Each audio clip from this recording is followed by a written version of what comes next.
Et encore, voici une journée que le Seigneur vous a donnée, qu'elle soit une journée de grâce, une journée de victoire et une journée de délivrance pour vous. La Bible dit qu'un homme ne sait pas ce qu'une journée peut enfanter.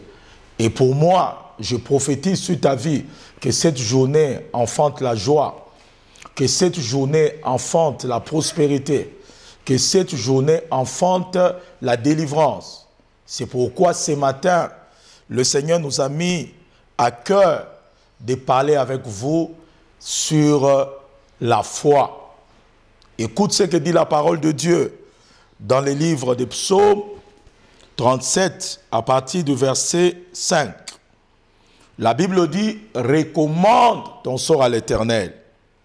Et la Bible dit « Mets en lui ta confiance et il agira ». Toi qui me suis ce matin, je préfère que tu puisses méditer et prier sur les 3 mots. Le premier, recommande ton sort. Le deuxième, mets en lui ta confiance. Et le troisième, il agira. Les 3 mots doivent sonner très fort ce matin lorsque tu commences ta journée. Recommande ton sort à l'Éternel. Quel est ton sort ce matin? Qu'est-ce qui arrive dans ta vie ce matin? Qu'est-ce qui est arrivé de mal dans ta vie ce matin? Tu te réveilles, tu veux aller au travail. Tu te réveilles, tu veux faire un travail. Tu veux planifier un projet. Quel est ton sort? Quelqu'un d'autre ce matin, il est fatigué. Quelqu'un d'autre ce matin, il est déprimé. Mais laisse-moi te dire, tu n'as ta solution qu'en Jésus. Tu n'as des solutions qu'en Jésus. Il n'y a que Jésus qui peut changer ta maison, qui peut changer la situation que tu es en train de traverser, qui peut changer ton ministère. Ça signifie le mot « recommande ton sort à l'Éternel » veut dire « parle à Dieu clairement de ta situation ».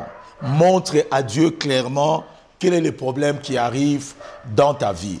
Ça signifie en d'autres termes « explique à Dieu clairement ce que tu veux qu'il fasse dans ta vie ».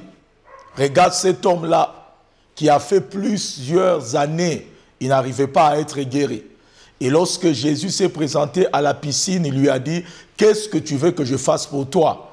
Cet homme a commencé à dire « Oh, il n'y a personne pour s'occuper de moi.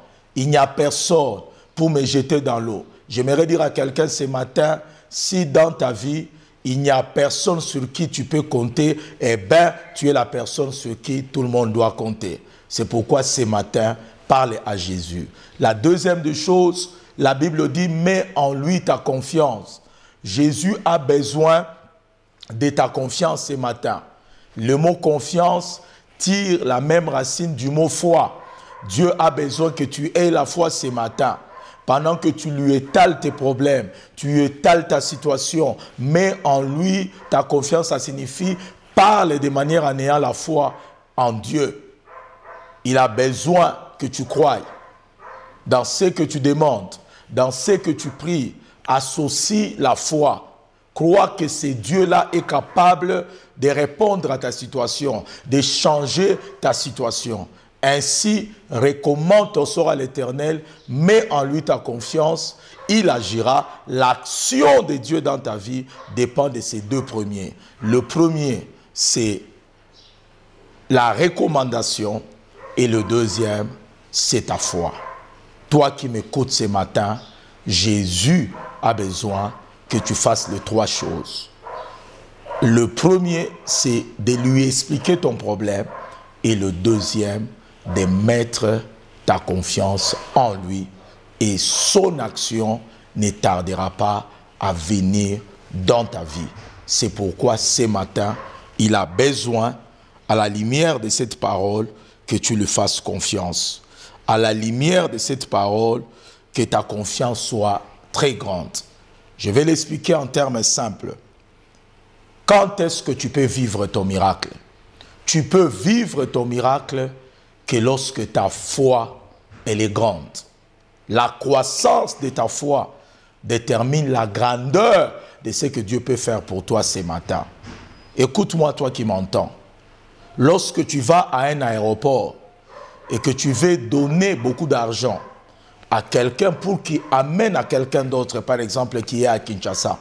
Lorsque tu arrives à l'aéroport et que tu rencontres quelqu'un que tu connais bien, quelqu'un que tu as l'habitude de fréquenter, et tu lui dis, prends cet argent, amène à telle personne à Kinshasa, tu seras tranquille parce que la personne à qui tu as donné cet argent, tu le connais parfaitement. Mais si la personne que tu rencontres à l'aéroport, tu ne les connais pas parfaitement, tu commenceras à appeler à tout moment. Tu auras même besoin de certains détails pour communiquer à celui qui est à Kinshasa, de peur que le colis que tu lui as donné, que ce colis-là ne se perde pas. Je vais dire en d'autres termes, plus tu connais la personne, plus ta foi elle est grande. Plus tu connais Jésus, plus ta foi est grande. Je vais dire en d'autres termes, la connaissance de Dieu augmente aussi ta foi. Bien-aimé, tu dois savoir notre Dieu, c'est un Dieu de miracles, c'est un Dieu de bénédiction, c'est un Dieu de restauration. Ce matin encore, je t'invite à avoir confiance en lui. Commence cette journée en ayant confiance à l'Éternel. Commence cette journée en lui exposant tous tes problèmes. Commence cette journée en étant sûr que partout là où tu lui as posé tes problèmes, il agira. C'est pourquoi, ce matin encore, je te recommande à avoir foi en Dieu, à avoir foi dans ses promesses, à confesser ses promesses, à dire que telle chose que j'ai dit à l'Éternel, je suis sûr qu'il l'accomplira. C'est pourquoi l'action de Dieu ce matin dans ta vie dépend de deux choses. Le premier, expose-lui très bien tes problèmes. Et le deuxième, mets ta confiance en lui et tu le verras agir dans ta vie. Voilà ce que je voulais te dire. Que Dieu bénisse ta journée. Que Dieu bénisse tout ce que tu vas faire dans cette journée.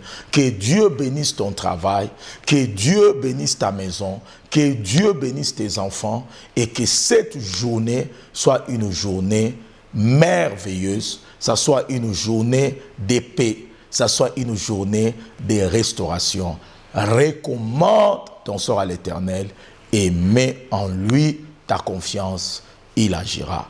L'action de Dieu a besoin de ces deux choses. Que Dieu bénisse ta journée, bénisse ta maison, au nom de Jésus. Et je dis Amen. Rain God, gather here for you.